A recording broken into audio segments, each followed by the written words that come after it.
नमस्कार दोस्तों, आज हम श्रीमद् भगवद गीता के 6ठे अध्याय ध्यान योग को विस्तार से समझेंगे। ये अध्याय हमें सिखाता है कि मन को कैसे नियंत्रित करें, ध्यान क्या है और कैसे किया जाता है, योगी कौन होता है और आत्मा से आत्मा का मिलन कैसे होता है। भगवान श्री कृष्ण इस अध्याय में अर्जुन को बताते हैं कि सच्चा योग बाहरी दिखावे से नहीं बल्कि भीतर की शांति से आता है। तो चलिए ध्यान से सुनिए, क्योंकि यह अध्याय केवल सुनने के लिए नहीं, जीने के लिए है।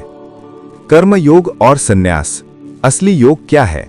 भगवान श्री कृष्ण कहते हैं, जो व्यक्ति बिना फल की इच्छा के अपने कर्तव्य करता है वही सच्चा सन्यासी और सच्चा योगी है। यहां भगवान साफ कर देते हैं कि जंगल में जाकर वस्त्र त्याग देना योग नहीं, काम छोड़ देना सन्यास नहीं, सही है अपने कर्तव्य को ईश्वर को समर्पित कर देना ही योग है। आज की भाषा में समझें तो अगर आप नौकरी करते हैं, पढ़ाई करते हैं, घर संभालते हैं और अहंकार और लालच के बिना ये सब करते हैं तो आप भी योगी हैं। मन मित्र भी है, शत्रु भी। ये अध्याय का सबसे गहरा और प्रसिद्ध भाग है। श्री कृष्ण कहते हैं, जिसने मन को जीत लिया उसका मन उसका मित्र बन जाता है और जिसने मन को नहीं जीता वही मन उसका सबसे बड़ा शत्रु बन जाता है। सोचिए, वही मन हमें आगे बढ़ाता है, वही मन हमें गिराता भी है। मन को दबाना नहीं है, मन को समझाना है। मन बच्चा है, अगर प्यार से समझाओ तो साथ देता है, अगर जोर से दबाओ तो बगावत करता है। ध्यान कैसे करें? भगवान श्री कृष्ण ध्यान की पूरी विधि बताते हैं। स्थान कैसा हो? शांत, एकांत, स्वच्छ, बहुत अधिक आरामदायक नहीं। आसन कैसा हो?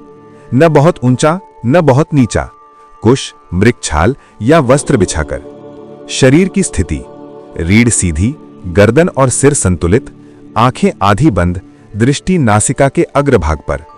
मन की स्थिति, मन को इधर उधर न जाने दें, केवल आत्मा और परमात्मा पर केंद्रित करें। यही है सच्चा ध्यान। संतुलन, योग का मूल मंत्र। भगवान कहते हैं, जो न बहुत खाता है, न बहुत उपवास करता है, न बहुत सोता है, न बहुत जागता है, वही योग में सफल होता है। मतलब एक्सट्रीम्स छोड़ो, बैलेंस अपनाओ। आज की दुनिया में यह बात और भी जरूरी है। ज्यादा मोबाइल, मन अशांत, ज्यादा काम, थकान, ज्यादा आराम, आलस्य। योग सिखाता है मध्यम मार्ग। ध्यान में आने वाली कठिनाइयां। अर्जुन कहते हैं, हे कृष्ण, मन बहुत चंचल है, इसे नियंत्रित करना तो वायु को पकड़ने जैसा लगता है। ये सुनकर श्री कृष्ण मुस्कुराते हैं और कहते हैं, अभ्यास और वैराग्य से मन को नियंत्रित किया जा सकता है।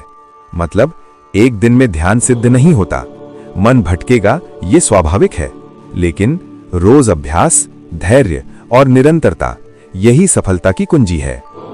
असफल योगी का क्या होता है?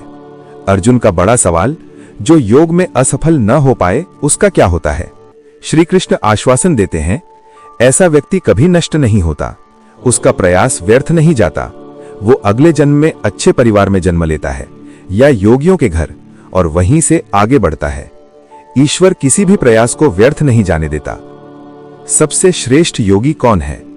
अध्याय के अंत में भगवान श्री कृष्ण कहते हैं, जो मुझे प्रेम पूर्वक अपने हृदय में बसाता है वही सबसे श्रेष्ठ योगी है। मतलब केवल ध्यान करना काफी नहीं, उसमें भक्ति जुड़ जाए तो योग पूर्ण हो जाता है। अध्याय 6 हमें सिखाता है, मन को जीतना ही सबसे बड़ी जीत है। योग जीवन से भागना नहीं, जीवन को समझना है। ध्यान कोई चमत्कार नहीं, अभ्यास है, और ईश्वर प्रयास को देखता है, परिणाम को नहीं।